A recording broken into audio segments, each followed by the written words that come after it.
Eh bien bonjour à tous les amis, nouvelle vidéo pronostic, donc on va s'intéresser aux premiers huitièmes de finale retour qui se dérouleront mardi et mercredi soir. Comme d'habitude, si les vidéos pronostics te plaisent, n'hésite pas en fin de vidéo à lâcher un like et à la partager, ça m'aide beaucoup. Donc on va commencer avec le premier huitième de finale retour, donc Borussia Dortmund-Tottenham, donc avec le match aller 3-0 de Tottenham. On n'a pas vu grand chose du côté de Dortmund, après il y avait beaucoup de blessés. Il me semble que Royce est toujours blessé avant de recevoir Tottenham. Est-ce que c'est rattrapable pour Dortmund? On va dire que Tottenham n'est pas dans une très grande forme, donc c'est peut-être un moment prenable, mais après c'est vrai que 3-0, si Tottenham parvenait à marquer un but, il faudrait que Dortmund en marque 5. Sachant que s'il n'y a pas Reus, ça va être très très compliqué. Donc ici je pense on va aller facilement sur une qualification de Tottenham, même si je pense que le Borussia Dortmund va s'imposer. Pourquoi pas une petite victoire 2-1 pour le Borussia Dortmund. S'il y a des gens qui se demandent quel site j'utilise, c'est marqué juste au-dessus, c'est Super Bruce, c'est un site pour pronostiquer le championnat anglais et la Ligue des Champions, donc je vous laisserai peut-être un lien en description. Ensuite, le second match, Real Madrid-Ajax, donc le match aller, j'avais parié sur une victoire de l'Ajax qui aurait pu arriver, et malheureusement je pense que ça s'est beaucoup joué à l'expérience, et une victoire de 1 du Real Madrid, et aussi un Karim Benzema qui était très en forme. Donc ici, match retour, cette fois-ci au Santiago Bernabéu.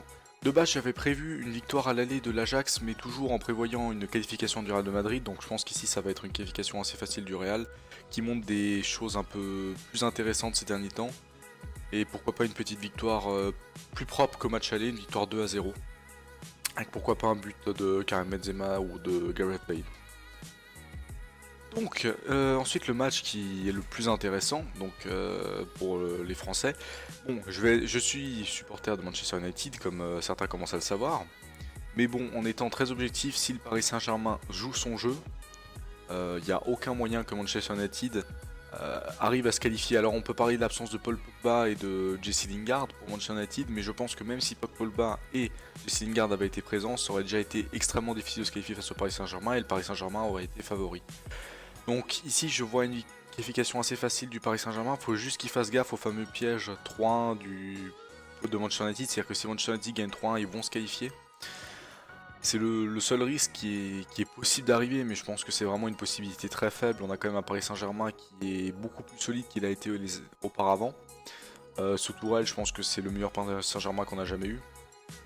Et donc, est-ce qu'ils vont s'imposer? Je pense. Après, c'est vrai que le Paris Saint-Germain fait souvent preuve de suffisance. Est-ce qu'ils font preuve d'une assez grande suffisance pour pas se qualifier? Non, je pense pas, mais pourquoi pas? Est-ce qu'on va dire? On va considérer le PSG comme il le fait d'habitude en faisant preuve de suffisance sur un match retour. Pourquoi pas un match nul un partout du coup, qui serait pas non plus un mauvais résultat face à une équipe comme Manchester United, mais je pense que ce sera un résultat plus décevant qu'au match aller. Après, je me trompe peut-être, mais comme dit, je pense que le Paris Saint-Germain va se qualifier assez facilement pour les quarts de finale.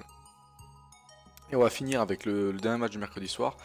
Porto-Roma, alors je voyais Porto s'imposer face à la Roma, avec une Roma qui était vraiment dans une méforme exceptionnelle, tandis que Porto, à l'image de Brahimi, était très très en forme. Finalement c'était l'inverse, bon après peut-être l'avantage du domicile de la Roma. Ici au match retour, je miserais toujours sur une qualification du FC Porto, pourquoi pas un petit but à 0. Porto qui nous montre des belles choses en championnat et qui actuellement est leader, qui a conforté sa place de leader lors de la dernière journée, avec une très belle victoire. La Roma qui est toujours dans la galère, en plus on a eu un tableau qui montrait les avancées potentielles du championnat et on voyait que la Roma pouvait finir jusqu'à la 8ème position, donc très compliqué actuellement. Donc ici voilà, une petite victoire 1-0 et une qualification du FC Porto me semble pas absurde. Donc j'espère que cette petite vidéo vous a plu, Merci